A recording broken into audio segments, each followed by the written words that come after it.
I've had a long week, long couple of weeks. I was in Vegas for the UFC, flew right to Bellator, which was in Honolulu. We had a great time out there, did a lot of USO, a lot of meeting with the troops. Went to a rappel unit where I thought I was just going to watch them rappel, get a brief lesson. They kind of teach us through it. That is what happened. But at the end of the experience, they all of a sudden pull out a bunch of harnesses and say, "You guys want to try?" So we throw on all the gear, we go up 3 stories, and we rappel off of a 3-story building. Now, that wasn't super complex. It was something that you could learn to do and then just go and do it. But I don't have a tremendous love of heights, I must tell you. So for me, there was something a little added to it. And by the way, when I got down, and all you're doing with rappelling is you put on the gear, and then there's a rope. It's essentially all your back arm. You pull your arm to your body, that will stop you. You pull your arm away from your body, that will repel you. Pretty simple, right? Well, that's how it looked. But I can tell you, when I got to the bottom, I was sweating. My heartbeat, my heart rate was, something about it was physical. It looked as though gravity was doing the work, but something about it was tremendously physical. I'll share with you. So another thing, when I was in Honolulu, I stayed at a place, and it was a resort. So I looked at resort it before I got there, went online, Googled it, bring up the website. And they were bragging online that they had 18 restaurants. Well, I went to all 18, trying to find some macaroni salad. I could never find it. So I finally said to the guy at the front desk, I said, "No, don't you think it's a little unusual that you have 18 restaurants and none of them have macaroni salad?" And he goes, "Mac salad? Why would we have mac salad?" I said, "Because this is Hawaii. That's what you eat in Hawaii." And he goes, "Why do you think that's what we eat?" "Well, I have a Hawaiian restaurant in my hometown in Portland. And when you go there, you get rice on one side of the plate, macaroni salad on one side of the plate, and then you choose between your meats." And he goes, "Yeah, that's a common conception, but that is not Hawaiian food. Hawaiian food would be more poke, Kalua pig, things like this." So I share that with you guys in case you're ever thinking of going to Hawaii and you end up in my spot and think you're going to have a plate with rice, mac salad, and a choice of meat. It's a little harder to find than one might think. While I was there, not only was there some great action with Bellator, but Frankie Edgar took on Korean Zombie. And this fight was pretty interesting. I mean, interesting for a few reasons. Look, start with the setup of the fight, okay? It was supposed to be Brian Ortega versus Korean Zombie.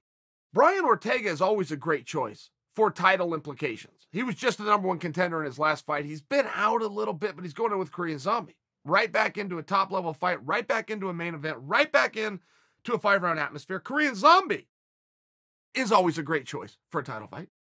But much like Ortega, he'd already had one. Getting to that spot is tough. Getting back to that spot is flat out rare. So these guys are going to go fight. And if you look at that weight class, there's only a few top suspects. When you're thinking of who's going to be next for Volkanovski, of course you could bring up Max. Sure you could. Of course you could bring up Zabit, and you should. You're going to look silly if you don't bring up Zabit, but the same goes for your ear. And if you look at Korean Zombie, who's also in that conversation, he had a head-to-head match with Yair. Now, when you have something that close and you have guys that beat each other and you got Zabit, all of a sudden you start to come in, well, where's the location of the fight going to be? And why is that relevant? Because politics are going to play in. When guys' resumes are this impressive, and you've got a few guys that can all raise their hand and all make a very compelling argument, you do start to use some politics, some mandate of the masses, fan base. What do people want to see more? Okay, that's fine. Nothing new. We understand that's how this game works. But now all of a sudden you have the insertion of Frankie Edgar, who, speaking of guys that are always a good choice, by the way, he was going to leave the division. People thought Max was going to stay on top. All of a sudden, Max slides down the rankings. Volkanovski sets in. You get a fresh coat of paint. You get brand new parity. Frankie starts to matter again. Frankie got put in a tough spot. Frankie was on his weight, 135 pounds. Now, he was only there for a couple of weeks, few weeks, but there are some lifestyle changes I would have to imagine are going to have to take place in Frankie's life, whether it's more workouts, whether it's calorie deprivation. Most likely it's a combination of the two, but it is a lifestyle change to the highest of level. What Jose Aldo just went through, Frankie was starting to go through. Then all of a sudden, he takes a last-minute fight into basically a top contenders fight. Whether it plays out that way exact or not, it's still a top contenders fight. At 145 pounds with the zombie, foreign territory, 5 rounds. Okay, great. Frankie says yes, but that's a tough spot. He put himself in a tough spot. With big risk would become big reward. Had Frankie gotten over, I think we'd be right back to the Frankie era. Because he doesn't get over, and not only does Zombie beat him, but he beats him so decisively, now it starts to lean back to Zombie. It gets a little hard to ignore Zombie. It's also really hard to ignore Zabit, and it's also really hard to ignore Yair. And it sounds like there's going to be some games that go on there, and may the best man win. But I look forward to those games being played. By the way, those games are going to be played by 3 guys who don't seem to understand that there's a game going on. Zombie's never been great at the business side of it, been damn good at the fight side of it. Zabit doesn't show us any signs that he gets the politics side of it, damn good at the cage fighting side of it. And Yair, for whatever Yair's such a rough guy, not only rough in the cage, he's rough outside the cage. He seems like the guy that would get it. By the way, he's got a great manager who understands the game, but he doesn't appear to be playing it. He just doesn't appear to be playing it. I think the same could be said for Max. Max could make a good, solid argument to get right back in there for a rematch. Is that the most likely to happen? He could make a good, solid argument. I'm comfortable in telling you that. One of them needs to start. One of them needs to start the beat and start banging the drum, and I've been a little surprised that none of them are going to do it.